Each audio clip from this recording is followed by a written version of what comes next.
Hi. ஒரு குட்டி கதை சொல்ல போகிறேன். எல்லாருக்கும் வணக்கம். ஒரு குட்டி கதை. என்ன கதை பேர் என்னன்னா, கழுதையும் நரியும். ஆ ஒரு ஒரு நரி வந்துட்டு காட்டில் ரொம்ப நேரமாக இரை தேடிட்டே இருந்துச்சாம். அந்த நரிக்கு ரொம்ப பசி வேற, ஒன்றுமே கிடைக்கவே இல்லை. ஸோ ரொம்ப டயர்டாயிடுச்சாம். என்னடா பண்ணுறது, நமக்கு ரொம்ப நேரமாக அந்த காட்டில் தேடுறோம், ஒன்றுமே கிடைக்கவே இல்லை, பசி வேற வயிறு போட்டு ரொம்ப சத்தம் வருது, நம்ம எங்கேருந்து இரை தேடுறதுன்னு ரொம்ப டயர்டாகி ஒரு இடத்துல நின்றுச்சான். அப்போ தூரத்தில் ஒரு கழுதையை பார்த்துருக்கு. அந்த கழுதையை பார்த்து ஓஹோ நமக்கு சரியான ஒரு வேட்டை கிடச்சிருச்சு, லேட் ஆகிட்டு பதுங்கி பதுங்கி அது கிட்ட போயிடுச்சான். கிட்ட போனது தான் அந்த கழுதை பார்த்துருக்கு. ஆஹா, இதுகிட்டேருந்து கழுதை பார்த்துருக்கு. அது கழுதை என்ன நினச்சிருக்கு, இதுகிட்டேருந்து நம்ம தப்பிக்கணும்னா நமக்கு பலமே வந்து நம்மளுடைய பின்னங்கால் தான். ஸோ எப்படியாவது அந்த நரியை பின்னாடி போக சொல்லி ஒரே எத்தா விட்டுட்டு நம்ம ஓடி போயிடணும்னு அது நினச்சிருக்கு. ஸோ உடனே ஒரு ஐடியா பண்ணியிருக்கு.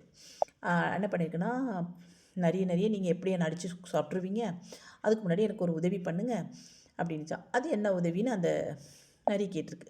அதுக்கு கழுதை சொல்லியிருக்கு, நேற்று தான் ஜோசியரை பார்த்தேன், அவர் சொன்னார் உன்னுடைய ஆயுள் ரேகைங்கிறது உன்னுடைய பின்னம் வாலில் இருக்குது, அதில் வச்சு தான் உன்னுடைய ஆயுள் ரேகை கணிக்கப்படும் அப்படின்னு சொன்னாராம். அப்படி ஒரு ஆயுள் ரேகை இருக்கான்னு ஃபஸ்ட்டு எனக்கு பார்த்து சொல்லுங்கள் நரியாரே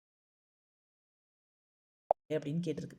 அந்த நரியை நம்ம அடித்து தானே சாப்பிட போகிறோம்னு நினச்சிட்டு பின்னாடி போய் அது வாழை பிடிச்சி ரேகை இருக்கான்னு பார்த்துருக்கு. அந்த சமயம் அதுக்கு பலமே பின்னாடி வாழை பின்னங்கால் தானே, ஒரே எத்து அது மூஞ்சிலே அடிச்சுட்டு தூக்கி கிடாசிருச்சு.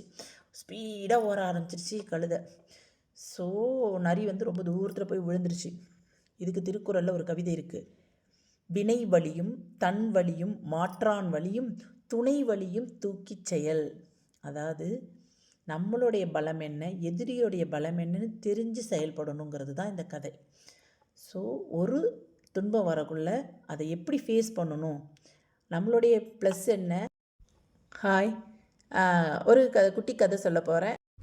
அனைவருக்கும் நம்மளுடைய ப்ளஸ் என்ன, அவங்களுடைய வீக்னஸ் என்னங்கிறத தெரிஞ்சுக்கிட்டு செயல்படணும். தேங்க்யூ. நம்மளுடைய ப்ளஸ் என்ன,